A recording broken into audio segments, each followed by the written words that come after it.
এই পৃথিবীতে সৌন্দর্যের সবচেয়ে উপকরণ, সর্বশ্রেষ্ঠ সৌন্দর্যের বস্তু, আরামের বস্তু, এই পৃথিবীর সবচেয়ে আনন্দের শ্রেষ্ঠতম উপকরণ এই মাটির পৃথিবীতে কি? একজন হালাল স্ত্রী, একজন পবিত্র নারী। যুয়্যিনা লিন-নাসি হুব্বুশ শাহাওয়াত মিনান নিসা, এক নম্বরে প্রথম আল্লাহ বলছে।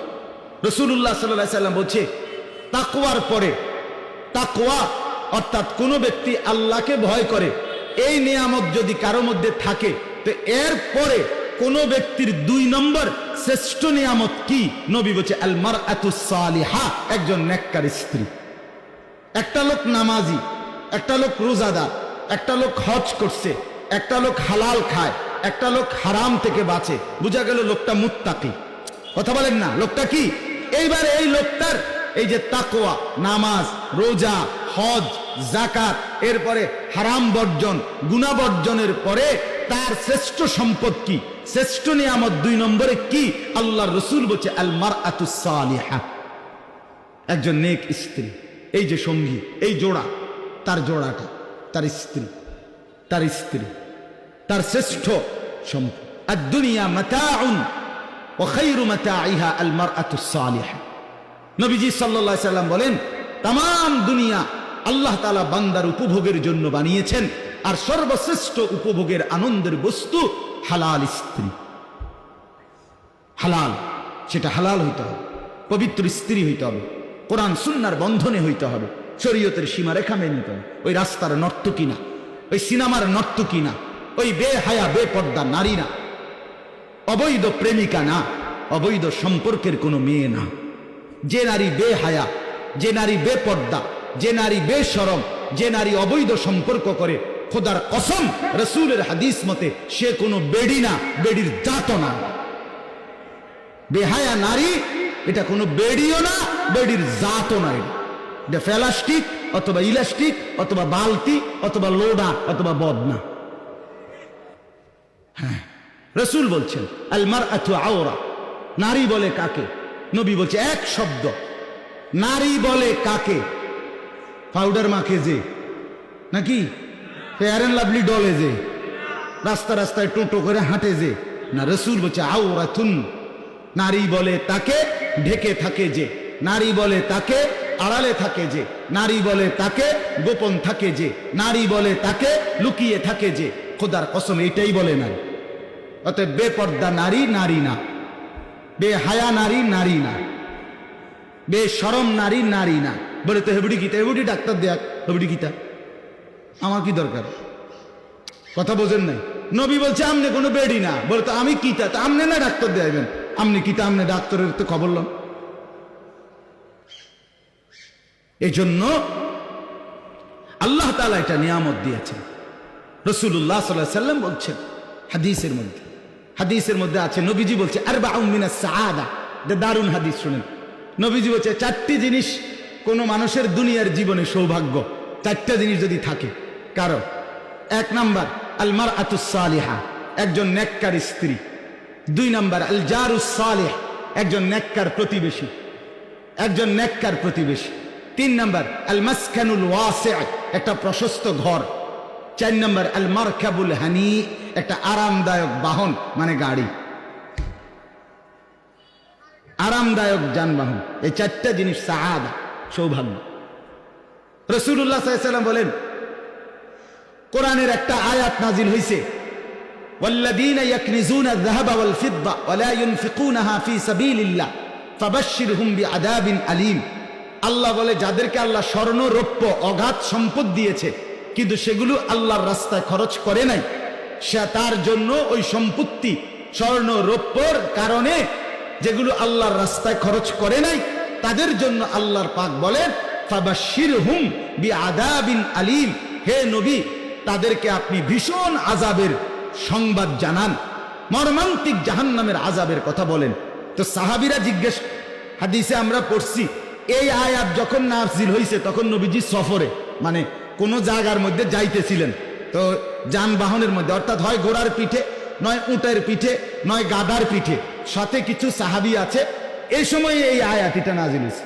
তো এক সাহাবী বলতেছে ইয়া রাসূলুল্লাহ এই আয়াত দ্বারা তো বোঝা গেল ধন সম্পদ জমানো এটা খুব বেশি কোনো সুখের বিষয় না। কারণ ঠিক মতো যদি আল্লাহর রাস্তা খরচ না করি তাহলে ফিডা তো কোনো মাটি থুকত না। ফাবাশশিরহুম বিআযাবিন আলীম বলছে আল্লাহ। অতএব আপনি যদি বলে দিতেন কোন জিনিস অর্জন করার মতো শ্রেষ্ঠ সম্পদ কি, নবীজি বলছেন তিনটা জিনিস। কয়টা জিনিস বলেন না? কয়টা জিনিস? এক নাম্বার লিসানুন যাকির, যেই জবান সর্বদা আল্লাহর জিকির করে এমন একটা জিহ্বা পাওয়া শ্রেষ্ঠ সম্পদ। দুই কালবুন শাকির, যে অন্তর সর্বদা আল্লাহর ফয়সালার উপরে শুকর করে, কৃতজ্ঞ থাকে, যে অবস্থায় আল্লাহ রাখছে শুকর, এরকম একটা দিল যার, এটা শ্রেষ্ঠ সম্পদ। তিন নাম্বার ওয়া যাওজাতুম মুমিনা, একজন নেককার ইমানদার স্ত্রী যার আছে, এটা শ্রেষ্ঠ সম্পদ। তুঈনুহু আলা ঈমানিহি আই দীনিহি, রাসূল বলছে যে স্ত্রী এমন নেককার যে তার স্বামীকে দ্বীনের কাজে সাহায্য করে, স্বামীকে সাজিয়ে দেয় দ্বীনের জন্য, স্বামীকে গুছায়া দেয়, উৎসাহিত করে দেয় দ্বীনের কাছে। হ্যাঁ, হযরত মাওলানা মুফতি আরিফ বিন হাবিব, বাংলাদেশের বর্তমান সময়ের উজ্জ্বল নক্ষত্র, বাংলাদেশের এক শ্রেষ্ঠ হাদিস বিশারদ, আলেমে দ্বীন, বর্তমান সময়ের সারা জাগানো একজন আলেম।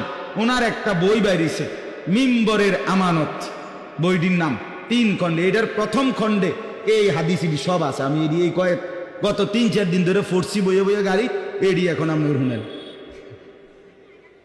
একজন নেককার স্ত্রী। তাহলে ওয়ামিন কুল্লি শাইইন খালাকনা যাওজাইনি, আল্লাহ বলেন আমি সব সৃষ্টি বানিয়েছি, সবকিছু জোড়ায় জোড়ায় জোড়ায় জোড়ায়। তাহলে আমরা পুরুষ, আমাদের স্ত্রী আমাদের শ্রেষ্ঠ সম্পদ, আমাদের শ্রেষ্ঠ সম্পদ, আল্লাহর কুদরত, আল্লাহর দয়া। অতএব স্বামী আর স্ত্রী মিলে নেককার হওয়া, এটা আমাদের জীবনের বড় অর্জন। আসমান আমাদের মাথার উপরে, এটা দেখে আল্লাহকে চিনা। জমিন আমার পায়ের নিচে, এটা দেখে আল্লাহকে চিনা। আমার স্ত্রীকে আল্লাহর নেয়ামত, এটা দেখে আল্লাহকে চিনা। মিলে মিশে আল্লাহর গোলামি আর বন্দিগির মধ্যে গড়ে তোলা, এটাই হলো আমাদের জীবনের লাভ, আমাদের জীবনের কামিয়াবি। আল্লাহ বলেন এইবার 3টা জিনিস আমি কেন দিলাম বান্দা? মাথার উপরে আসমান কেন দিলাম? পায়ের নিচে জমিন কেন দিলাম?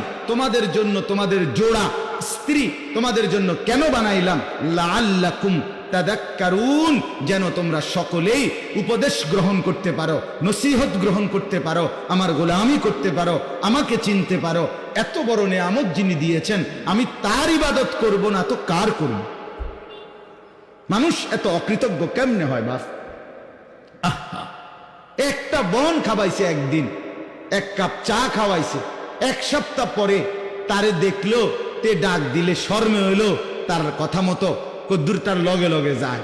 একটা যদি আরেকজনে কই তুই তার লগে গেছ, গেলাম নইলে ভাই, কিন্তু এই গত রবিবার হেতে আমারে একটা বন খাওয়াইছে, 1 কাপ চা খান, একটা চোখ শরমতা আছে। একটা বন আর কিটা, কিন্তু এরপরও তো বন। তো তাহলে একটা বনের জন্য 1 কাপ চা খাওয়ানোর জন্য আপনি লোকটার কৃতজ্ঞতা আদায় করলেন। এত বড় আসমান, এত বড় জমিন, এত পবিত্র সহধর্মিনী স্ত্রী আল্লাহ তাআলা দান করার পরেও আপনি আমি যদি আল্লাহর শুকর আদায় না করি, আল্লাহর গোলামি আদায় না করি, আল্লাহর বন্দিগি না করি, আমার চাইতে অকৃতজ্ঞ, আমার চাইতে গাদ্দার, আমার মতো নাফরমান, আমার মতো জন্তু জানোয়ার আর কে হইতে?